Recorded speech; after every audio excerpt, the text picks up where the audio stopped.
I thought there were two speeches here. The first half I thought was pretty good, where he was talking about the victims and the heroes. I'm talking about Obama, not the crowd and all the rest of them. I'm talking about him. Then when I went off the air and later I watched the whole thing, I said, well, wait a minute. This was totally predictable. And so let me respond to the second half of his speech by speaking directly to the president. Mr. President,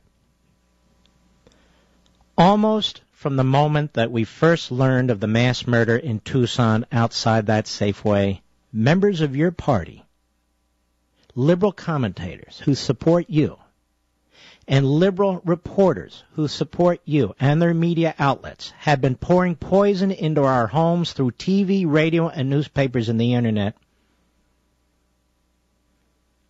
spreading the most vile lies about innocent American citizens, and you said nothing.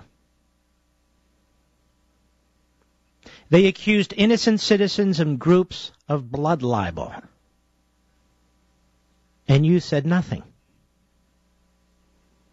The sheriff went on numerous media outlets, you couldn't miss him, libeling innocent citizens, an entire industry, admitting they had absolutely nothing to do with the crime. You said nothing. The New York Times, the Washington Post, and numerous of their staff members and reporters and editorials printed libels against innocent citizens, and you said nothing. NBC, ABC, CBS, CNN, MSNBC, to name several, broadcast libels against innocent citizens, and you said nothing. Your friends at Media Matters, The Daily Costs, the Democratic Underground, MoveOn.org, and the others posted libels against innocent American citizens, and you said nothing. Last night in your speech at the memorial in Tucson, James Clyburn was sitting in the audience. And he's not the only member of your party who has spread libel against innocent citizens, and you said nothing. Now, in that speech at the memorial in Tucson, and by the way, the memorial is for the victims and their families, for those heroes who were there, and for the community, not for the president and not for the politicians. At that memorial, you acknowledged that political speech had nothing to do with the murder and wounding unleashed by the lone killer. But then you said, in effect, it's also time for the nation to reflect on our tone and our finger-pointing. It was time for civility for the nation. I had asked earlier this week why you were silent in the midst of the libels being cast by your friends and supporters. I wondered out why you didn't come out and tell these folks to cut it out. And at this moment, right now, that still hasn't been answered. It still hasn't been asked. You waited more than 4 days. And yet at that memorial, you raised the issue. And when you raised the issue, you made a blanket statement and lectured the American people about tone and civility. But the American people had nothing to do with what your friends and supporters were doing. In fact, they reject it. The media conducts polls on everything, and they've conducted polls on this, 2 of them. And most Americans reject this behavior. The American people understand civility and tone. The American people also understand passion and free speech. And they also understand when a lunatic is on a murdering spree, that it's not the fault of innocent people who don't know who he is, have nothing to do with it. where there's no connection whatsoever. The American people aren't to blame for tone and civility, and so they don't need to be lectured about tone and civility over 4 days after the crime that apparently inspired you to lecture about tone and civility. So you not only waited until the memorial, more than 4 days after the libels had begun, but you didn't address those who were and are responsible for unconscionable allegations and political attacks. Oh, that's not the appropriate place, Mark. Then why bring it up at all? Why cast this big blanket on the American people? Unlike virtually all commentators on TV and radio today, I'm not going to praise this. I'm not going to pretend this is presidential. In fact, I find it all so weird. And frankly, the people of this country who work hard, who are decent, who have class, who tend to their own families, mind their own business, they don't need to be lectured about tone and civility either. In connection with a memorial for victims and their families and the heroes who had to deal with a horrific crime. The Washington establishment,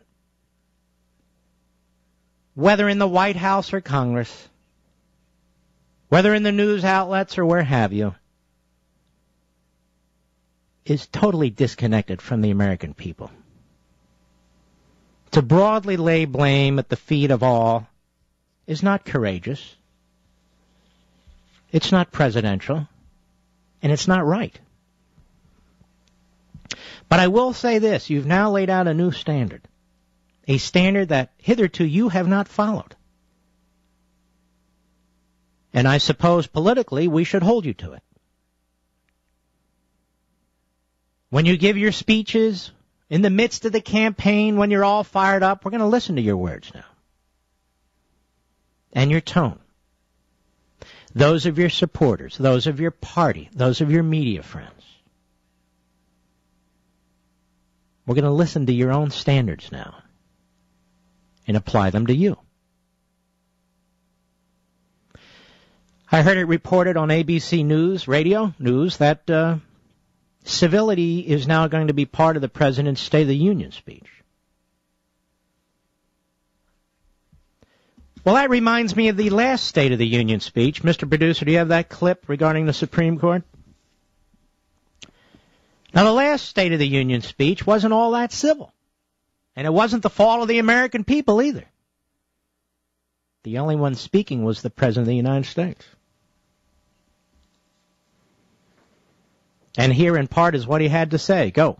With all due deference to separation of powers, last week the Supreme Court reversed a century of law that I believe will open the floodgates for special interests, including foreign corporations, to spend without limit in our elections.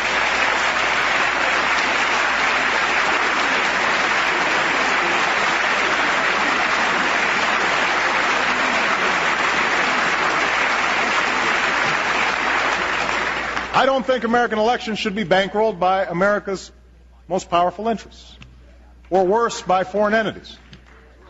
They should be decided by the American people. And I'd urge Democrats and Republicans to pass a bill that helps correct some of these problems. You have members of the Supreme Court sitting right in front of you who never engage politicians, not in that form or any other, who are supposed to be apolitical,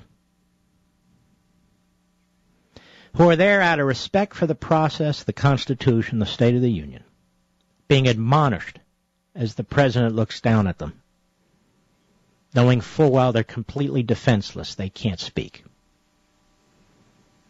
Is that civility? I undertook a task and then dropped it today. For all the times this president has attacked his predecessor, George W. Bush, in ways that no president has ever attacked his predecessor. I can't count them all. And when you include his staff, you'll never count them all. So count me a little offended. Count me a little offended that after 4 days, after our own experience with this president's rhetoric, that he uses the occasion of this memorial to speak broadly about tone and civility, lecturing the American people. I just thought it wasn't the right place, it wasn't the right time, and frankly, I also noticed he didn't say, and that includes me, the president, that I'll work on my own tone and civility, and I'll have my own staff work on their tone and civility, and I'll have my own party work on its tone and civility. He didn't say that, and he didn't take any responsibility.